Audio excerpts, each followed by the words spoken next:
What's going on, everyone? So, Lakers are actively trying to find some type of trade, some type of additions to upgrade the roster. They need to shed a couple players, shed some salary, right? The Lakers have a lot that they need to kind of sort through and figure out. LeBron is expected to take a little haircut in order to keep the Lakers under the second apron, but once we get to the sixth, LeBron is more likely than not going to sign that $104 million contract. Will probably be around $100 million, so that way the Lakers can stay under the second apron. And then at that point, you're out your MLE, you're out any sign and trade possibilities. So you're just looking at straightforward trades. Now the Lakers are targeting guys like Jeremy Grant, you got Kyle Kuzma, you got Cam Johnson, Dorian Finney-Smith. Basically, the Lakers are trying to find some type of 3-and-D defensive wing, but the problem is the demand for all those players are incredibly high, and the asking price is incredibly high for all those guys. Like Jeremy Grant, they want 2 firsts.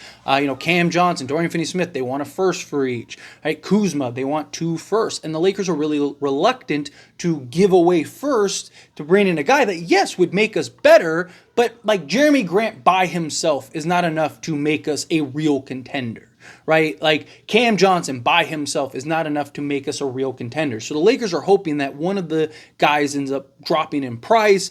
Then maybe they could turn a first into Grant and a first into Johnson. Now, if you could get like 2 guys, now that really raises the ceiling, puts the Lakers in a much better situation. But the issue is like, are any of those teams going to crack? Some of these teams aren't really in a desperate place to where they have to trade guys. They can remain patient. They can even wait till the trade deadline when teams do kind of get desperate and are like, hey, I need to get a trade done. We're like on the, on the cusp of potentially becoming a contender or whatever, right? There's just a lot of times more options for teams that are looking to sell at the trade deadline. So the Lakers very likely could find themselves in a position where they're kind of running it back.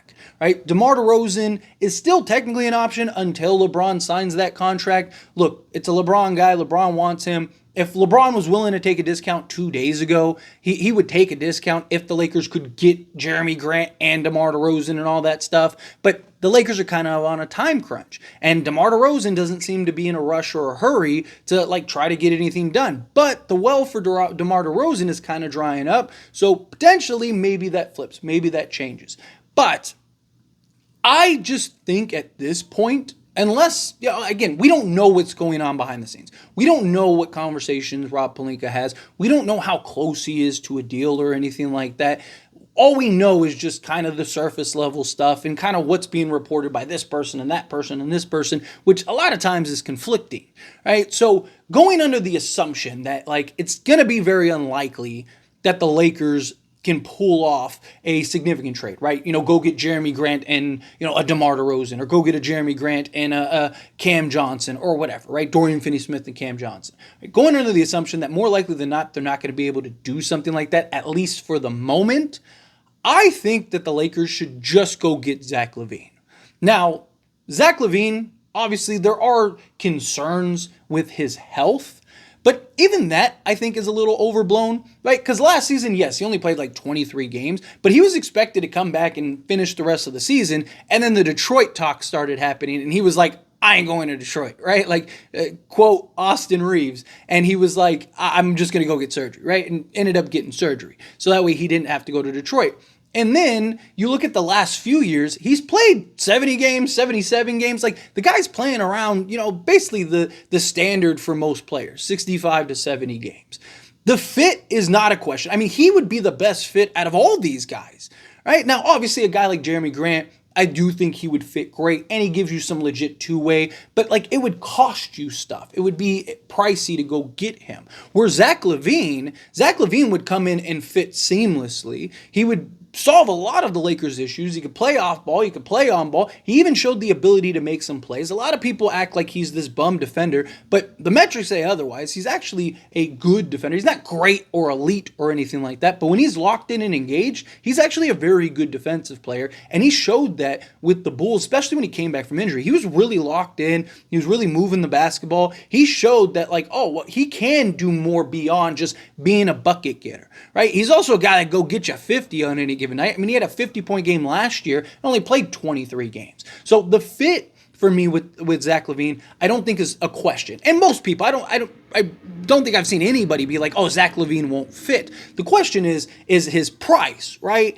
And on top of his price, the health concerns, which definitely are concerns. But to me, Zach Lavine solves not only on-court issues, but it also would shed everything that the Lakers need to do as far as trying to unload players, right? Because you're not going to be able to do a one-for-one trade for Zach Lavine. You'd have to take, 3-4 guys to go get Zach Lavine, bring in Zach Lavine. He's immediately an upgrade. I mean, he's the best player over everybody, not named LeBron James and Anthony Davis. So you're getting that ceiling raiser, right? It is a little bit of a risk, again, because of health issues, or if it doesn't work out or whatever, you're probably kind of stuck with him. But no matter what you do, there's always going to be risk and concerns. And any major moves that the Lakers make, they're going to be stuck with regardless, especially if they give up a bunch of picks. But with Zach Lavine, you shed the players that you need to now bring in free agents, to now bring in other pieces, on top of adding that consistent third star who can come in and really give you that elevated ceiling. And you'd still be able to keep like Austin Reeves and stuff like that. So you'd still have like Reeves, and you could go with the Jared. So you could go like Austin Reeves, Zach Lavine, Jared Vanderbilt, LeBron James, and Anthony Davis. You got shooting, you got defense, you got a little bit of everything, right? And on top of that, you would get a first-round pick. Supposedly, the Chicago Bulls are adding or willing to add a first-round pick to Zach Lavine in order to make the trade work. So, to me, if you're the Lakers, right, and you can get Zach Lavine, and you can get a first on top of that, now you have 3 tradable firsts, you have 3 pick swaps, and you have 5 seconds that you can work with. If you need to get off of Zach Lavine, you could probably find a team like Detroit to just like shed salary. Right, you could probably clear his money off the books if it doesn't work out, or if something's out. Like, you could take the pick you got from Chicago and take one of your first and go, and now you just freed up a bunch of cap space or whatever, right? And then, next season LeBron could opt out, and now you got like $40 million in cap space, or it'd probably be like $30 million, depending on what LeBron takes. But point is that you would have flexibility. You would be able to bring in new players. You'd be able to upgrade the roster further. It solves a lot of what the Lakers' kind of hiccup is trying to chase and go get these other guys. And yes, the thing is like the Lakers don't have to rush for Zach Lavine. That's why I'm kind of saying, like, to me, it's like break glass in case of emergency. Right? If you can get a Jeremy Grant and another piece, then yes, go do that. Could you technically get like Zach Lavine and Jeremy Grant? Sure, but like I just think that you basically would have to trade everybody not named LeBron James and Anthony Davis. You could probably keep Max Christie and Connect, but for the most part, you're unloading basically everybody, because Jeremy Grant's like $30 million, and then DeMar DeRozan's like 40-something million, 43 million off the top of my head. So you're talking basically 70 to 75 million in that range, right? Give or take. And so like that's a lot of salary going out. So I don't think that something like that is feasible. But if you get like a Jeremy Grant and DeMar, or Jeremy Grant and Cam Johnson, then sure, right? Go get that. But to me, if like, do we really want to give up all our picks for Jeremy Grant? Do we really want to give up all our picks for Cam Johnson, right? And even if you do get those two guys, again, yes, the ceiling is raised, but how much more, right? Like, there is the possibility that those two guys legitimately make the Lakers a contender, because you got two guys that go get you 15 or 20 on any given night and defend the best player on the other side. But also, Jeremy Grant is not a guy that's playing 80 games a season, and Cam Johnson is a guy that has injury concerns. Almost all the guys that the Lakers are looking to acquire all have injury concerns. So to me, it's like, if Zach Lavine, like if you told me, hey, Lakers just ended the offseason so far with Zach Lavine, and then they signed a couple guys, right? Maybe they got like a Tyus Jones to replace D'Angelo Russell, and maybe they went and, maybe LeBron would take a discount for Zach Lavine, right? Maybe if the Lakers did acquire Zach Lavine, maybe he would go, okay, well, I'll free up the mid-level for you guys. So maybe you could get, 2 or 3, but maybe get a Gary Trent Jr. and a Tyus Jones. So now you have Tyus Jones for the backup, and you got Gary Trent Jr. as like your 2 guard, right? So you could even bring Reeves off the bench if you wanted to, and have like, Gary Trent, Lavine, Vanda, or if you wanted to put like, Trent or Lavine at the 3 and then go, which, size would be a question, but the point is you have an abundance of talent, you'd have depth, you'd have versatility. Like, there are still a lot of options for the Lakers beyond what they're just kind of through a looking glass looking at. And I think that Zach Lavine has the potential to solve a lot of what the Lakers' issues are. You can get an asset rather than giving up an asset, right? You raise the ceiling, because one of the concerns that the Lakers are having is that they don't want to give up their future unless it's something that makes sense. And it's like, okay, these two guys really give us the opportunity to go win a championship, right? Well, that might not be out there. But Zach Lavine is, and you get another asset for your future. So you kind of kill kill two birds with one stone. You get a guy now that could potentially, if everything works out, put you in contention status.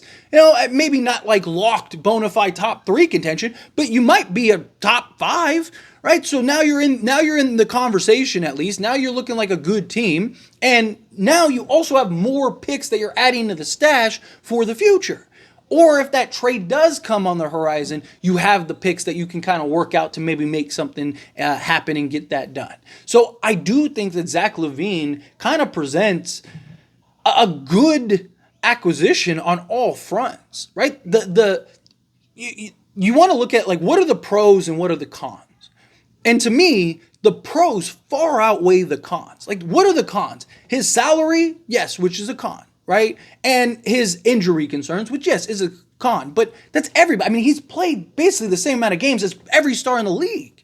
So it's like, again, if you remove last season, obviously, because again, he only played like 23 games last season, but how much of that was like him actually injured? How much of that was like Chicago also sitting him out?